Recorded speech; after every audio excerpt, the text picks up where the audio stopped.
Lectura del Santo Evangelio según San Lucas. Los padres de Jesús solían ir cada año a Jerusalén para las festividades de la Pascua. Cuando el niño cumplió 12 años, fueron a la fiesta según la costumbre. Pasados aquellos días se volvieron, pero el niño Jesús se quedó en Jerusalén sin que sus padres lo supieran.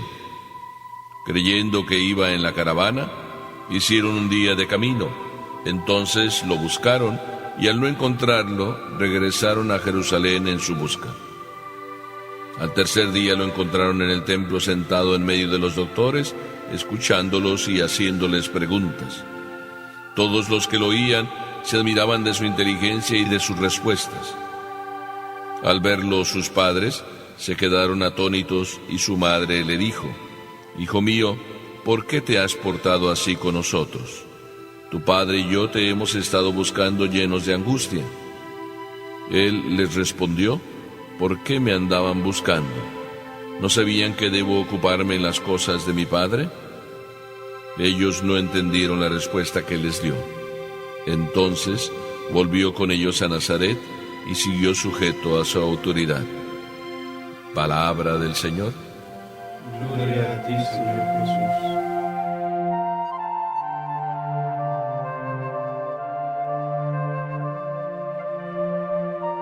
De tal palo, tal astilla. Es una frase que se dice por ahí muy seguido, pero también he escuchado esa otra frase: detrás de un gran hombre siempre hay un grande papá o una grande mamá. Es el caso, por ejemplo, de San Juan Bosco. San Juan Bosco, un hombre maravilloso, un santo de esos para andar por casa, un santo de los nuestros, un santo actual, un santo que vivía la vida real y las necesidades de los hombres de su tiempo, viviendo tantos jóvenes medio perdidos, medio abandonados. Se dedicó a cuidarlos, a entregarse a la juventud, a entregarse a los adolescentes, a rescatarlos. Era ya así desde muy jovencito, dedicado y entregado a buscar amigos y a rescatarlos. Así rescató pues a Santo Domingo Sabio y así rescató a otros muchos. Pues alguien dijo: «¡Qué gran hombre!». Y otro respondió: «Detrás de este gran hombre hay una grande mujer».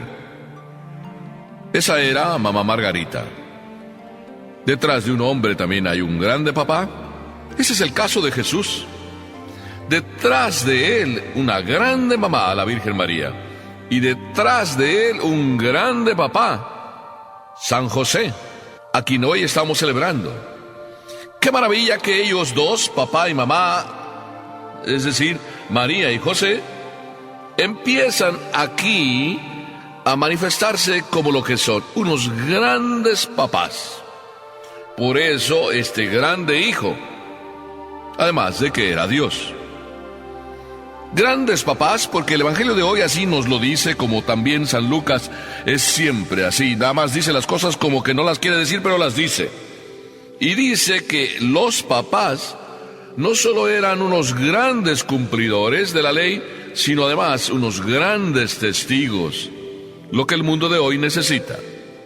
No solo unos cumplidores, no solo unos maestros que enseñan, sino aparte unos testigos que viven lo que enseñan. Eso eran María y José, que cada año por el tiempo de la Pascua se acercaban desde su tierra, desde su hogar, hasta Jerusalén. Unos 200 kilómetros, así por redondear las distancias. 200 kilómetros nos parecen que no son muchos en el día de hoy, pero en aquel tiempo el único camino era el pie, ¿sí? Recorrer a pie los caminos. Si acaso a lo mejor tenías un poco más de dinero, pues no sé, en un borrico o en una carreta o algo similar, pero normalmente los recorridos eran así en caravanas para protegerse unos a otros y eran a pie. Estos son José, María y Jesús. Todos los años venían a Jerusalén. No se perdía ninguna solemnidad de la Pascua vivida en Jerusalén, como unos buenos, vamos a llamar así, religiosos cumplidores de la voluntad de Dios. Hoy diríamos como unos buenos cristianos. Qué hermoso contemplar una familia así, que no solo vive, sino hace vivir. Sí, se alimenta de Dios, se alimenta de la palabra de Dios, se alimenta de ir y festejar y hacer la experiencia de Dios en la propia Jerusalén. Por eso, qué hermoso vivir y tener unos papás así. Me encanta que Jesús los tuviera. Y me encanta que Jesús nos los haya dejado como nuestros papás. No solo papás adoptivos, sino nuestros papás en la fe. María y José. Y en este caso, José. Pero resulta que no solo eran cumplidores, no solo eran testigos, sino además, dice el Evangelio, ahora nos referimos a Jesús, que Jesús resulta que hace su primera escapadita. Era a los 12 años, podemos decir, ya hace de las suyas Jesús. Y sin embargo, la maravilla que vemos hacer a Jesús es que a sus 12 años, también Él se mete en su clase de religión, vamos a decir así, a profundizar su fe. Es decir, no es simplemente uno que eso en el ambiente, por tradición, va viviendo su fe.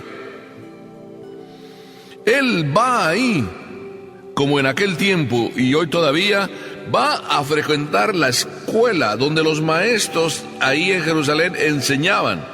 Se mete en la escuela de ellos, siendo un jovencito de 12 años. Y no solo se pone a escuchar, se pone a preguntar. Y en eso que escucha, y en eso que pregunta, los pone a prueba a los mismos maestros. ¿Cuántas veces los discípulos, y eso aprendamos nosotros también, son mejores que sus maestros? ¿Cuántas veces los discípulos ponen al maestro en jaque? ¿Cuántas veces los discípulos al maestro le sacan los colores? ¿Cómo los hijos sacan los colores a los papás? Este discípulo no era como los demás. Era Jesús. No era simplemente el hijo de José o el hijo de María. Era un superdiscípulo, el Hijo de Dios. Ellos no lo sabían, pero sin embargo, sí estaban atónitos y sorprendidos ante las preguntas. Y no solo ante las preguntas, sino también ante las respuestas que él daba. ¿Una escapada? ¿Así lo podemos pensar? ¿Una travesura de Jesús? O más bien, un momento en que él se siente seguro de estar haciendo lo que Papá Dios le pide, se siente seguro de estar en la escuela, no solo aprendiendo, sino también enseñando con su ejemplo. Y sin embargo, pues sus papás, que no creen que él haga así las travesuras, confiaron en él, como siempre se confiaba cuando se va en caravana o cuando iban en caravana. Así de que pensaron que iba con alguno de los familiares. Y ahí tenemos la tercera lección de unos papás responsables. Es decir, unos papás que no simplemente después de un día y que no lo encuentran, que no se queda a dormir con ellos, después de un día así, pues podrían pensar, bueno, pues va con los familiares, total, pues la caravana y los días de caravana son largos, ya vendrá por aquí. Jesús es muy noble, Jesús es muy obediente. Pero los papás eran responsables. Una lección más de estos papás para nosotros papás. La responsabilidad de nunca dejar a nuestros hijos así a la deriva, aunque sepamos que son responsables. Nunca perder nuestra responsabilidad delante de la responsabilidad de nuestros hijos. Nuestros hijos son responsables, pero también nosotros tenemos que serlo y serlo siempre. Así es de que María se cuestiona y al encontrar a Jesús después de 3 días, se cuestiona y lo cuestiona. ¿Nos hubieras avisado, hijo? que ya van 3 días y no te encontrábamos. Bueno, Jesús, si fuera un niño moderno, a lo mejor podría decir, pero no tenía el celular conmigo, o el celular pues se descompuso, o se le acabó la pila, como a veces dicen los niños de hoy. Jesús era un niño de aquel tiempo. Por tanto, pues no tenía celular. Tampoco podía mandar señales de humo. Simplemente estaba en la escuela, aprendiendo y poniendo en jaque a sus propios maestros. Estaba haciendo lo que le tocaba hacer, obedecer. Si los papás lo llevaban a Jerusalén para vivir, y no solo vivir, sino experimentar y hacer la experiencia de Dios, él estaba en los caminos de su Padre, no solo aprendiendo, sino enseñando también la experiencia que él tenía de su Padre, la experiencia de Dios. Los niños también dan lecciones a los papás. Aún a su edad, aunque a veces dudemos de ellos, aunque a veces los tomemos como niños, vaya experiencias de Dios que tienen y vaya maravillosa o maravillosas lecciones nos dan. A veces los niños, pues le dicen a su mami, oye mami, ¿no vamos a rezar? La mamá o el papá, angustiados, preocupados por miles de cosas, a veces se les olvida lo esencial. Y aquel niño le dijo a su mami, mami, ¿no vamos a rezar? Ya nos vamos a ir a la cama. O aquella otra niña que la llevaban a operar, sí, la llevaban a operar. Y entonces el doctor dijo, pues ahora te vamos a tener que dormir antes de que te operemos, te vamos a tener que dormir. Y entonces la niña, pues si me van a dormir, entonces déjenme rezar, que yo siempre rezo antes de ir a dormir. Y se puso ahí de rodillas en la sala de operaciones y empezó a rezar, porque ya iba a irse a dormir. Qué lección maravillosa para los doctores, para las enfermeras. Estos son los niños que tienen su experiencia de Dios. Este es Jesús, que está transmitiendo su experiencia de Dios, que es Dios, y que está cuestionando a estos doctores y maestros. Y todo eso lo está viendo María y José. Y José y María, atónitos, admirados, sorprendidos de aquel niño. Simplemente atónitos y sorprendidos. No es que el orgullo les entrara como para decir ahí delante de los maestros, este es nuestro hijo, como a veces nosotros hacemos, este es nuestro hijo, claro. No. María no entró en ese juego de la vanidad ni ese juego de la soberbia y el orgullo.